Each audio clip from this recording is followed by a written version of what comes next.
جی، میں چوپال UK کے plate form سے سبت حسن گیلانی آپ سے مخاطب ہوں۔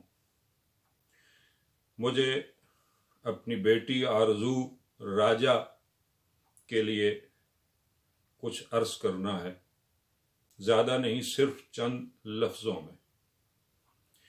دیکھیے، بیٹیاں عقیدوں کی نہیں ہوتی، وہ قوموں کی ہوتی ہیں، وہ دھرتی کی ہوتی ہیں۔ مسجد نبوی میں ہمارے آقا دو جہاں نے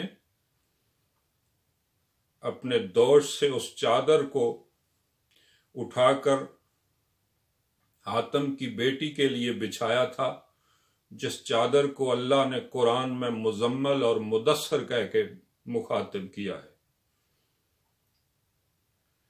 اس چادر کو بچھا کر حاتم کی بیٹی کو اس پر بٹھا کر اسے عزت دے کر ہمارے آقا نے اس بات کو عملی طور پر ثابت کیا تھا کہ بیٹیاں عقیدوں کی نہیں ہوتی۔ حاتم کی بیٹی مسلمان نہیں تھی، بیٹیاں دھرتی کی ہوتی ہیں، بیٹیاں قوموں کی ہوتی ہیں، اور غیرت مند اقوام کو اپنی بیٹیوں کو تحفظ دینا ہوتا ہے، انہیں سر عام ذلیل و رسوا کرنا نہیں ہوتا۔ آرزو راجہ صرف سندھ کی بیٹی نہیں ہے، وہ ہم سب کی بیٹی ہے۔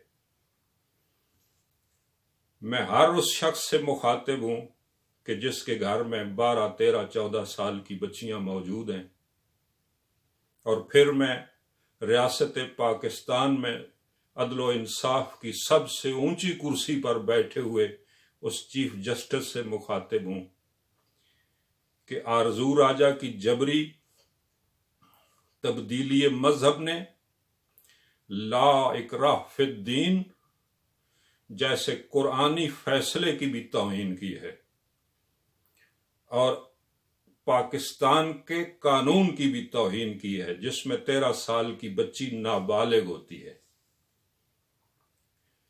شرم آنی چاہیے اس دفتر کو جس کے دروازے پر عدلیہ لکھا ہوا ہے۔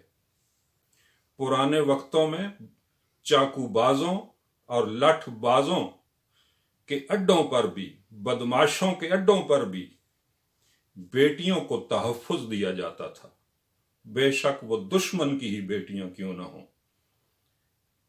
آپ نے تو شرم و حیا کے تمام تقاضوں کو پامال کر دیا۔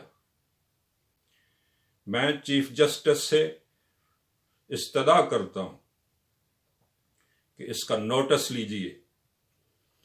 جس نام نہاد جج نے یہ فیصلہ کیا ہے، اس نے نہ صرف بین الاقوامی سطح پر ریاست پاکستان کے منہ پر کالک پوتی ہے، بلکہ اس نے عدل و انصاف کے روشن چہرے پر دھول اڑائی ہے۔